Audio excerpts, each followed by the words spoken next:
All right, Maury Glover now with Steve Simon. Maury's out with the other reporters that we have out and about tonight. Of course, that race is hotly contested as well. Maury, what do you have?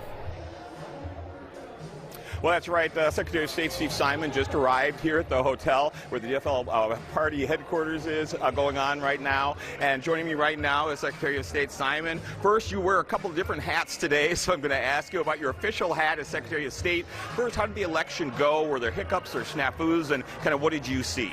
It went remarkably well. There was no shortage of election judges. We didn't hear of any cases of intimidation of voters or that sort of thing. There was one glitch in Chisago County with a particular polling place that had a high turnout and a really dense, thick ballot. But that was just about the most glaring example. Most of all, it was really smooth sailing. With that Chisago City, do you know kind of specifically what was going on there and what resolution or what happened, or how did you resolve that? Yeah, so Chisago City, it turns out, is of our 3,000 polling places, it's the 24th largest in Minnesota. It's really big, about 4,000 voters. Plus, they had very high turnout. Plus, they had 2 double-sided ballots, not just one, but 2, because they had a lot of ballot questions, and that was slowing things up. So we talked immediately with the county and with the city, and they moved in and they added some more equipment, which basically doubled their capacity and made sure that traffic was flowing more smoothly. You mentioned this a little bit, but overall, what did you see as far as voter turnout today across Minnesota? So the indications now are turnout was quite strong. That's not inconsistent for Minnesota. We've been #1 in the country for the last 3 times in a row. If you look to the last apples-to-apples comparison, which was the last midterm election in 2018, we had some indication that turnout would be really good because the absentee numbers were running ahead of where they were in 2018. They were already quite high in 2018, and we were running just a little bit ahead of that now. So I'm guessing at the end of the night we're going to have strong turnout. As the candidate now, switching, how did you start your day? Well, actually, to be honest, I started my day at Alice Smith Elementary School in Hopkins, Minnesota, where I live with my 9-year-old daughter, voting with her. It's a father-daughter tradition. And then really it was very much an official day. I pretty much did no real campaigning because my day job, obviously, as Secretary of State means we're hands-on administering the election. So at an early hour, I was in the office and I just got here. What kind of feedback were you getting on the last 48 hours of your campaign? Very positive, a lot of energy, a lot of enthusiasm.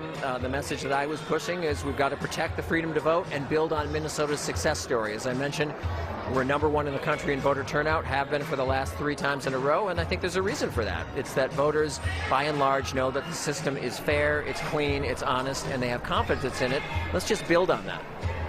And then how optimistic are you that you'll come out with a victory when all the votes are tallied tonight? Well, I don't want to jinx anything, obviously, but I'm cautiously optimistic. I really am. Okay, thank you so much. I really appreciate it. Good luck tonight. We have a quick question for the Secretary of State, real quick. Oh, yep, hold on. You've got a question for me. So it looks like things have run pretty smoothly, and it looks like voter turnout is high, but it feels like compared to 2 years ago, the results are coming in a little bit slower. We're almost an hour and a half past polls closing. Does the Secretary of State have any indication as to why we might be seeing results coming in a little bit slower than in the past? Kelsey Carlson, one of our anchors, is asking, while voter turnout seems to be high, it seems like some of the results are coming in a little bit slower. She feels like maybe an hour and a half, into it, we still are getting some results. Is there any reason you can think of why that would be the case? I think no reason in particular. What happens at 8:01, basically, a minute after the polls close, is the counties and the cities have the task of merging together 2 streams of votes.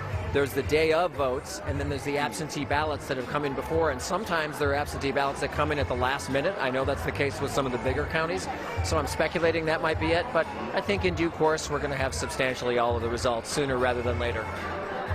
Okay. Thank you very much. Appreciate it. Again, live from downtown St. Paul, Maury Glover with Secretary of State Steve Simon. And if we have anything else to bring you, we'll bring it to you in just a little bit. But for now, back to you. We'll check back in with you later, Maury. Thank you.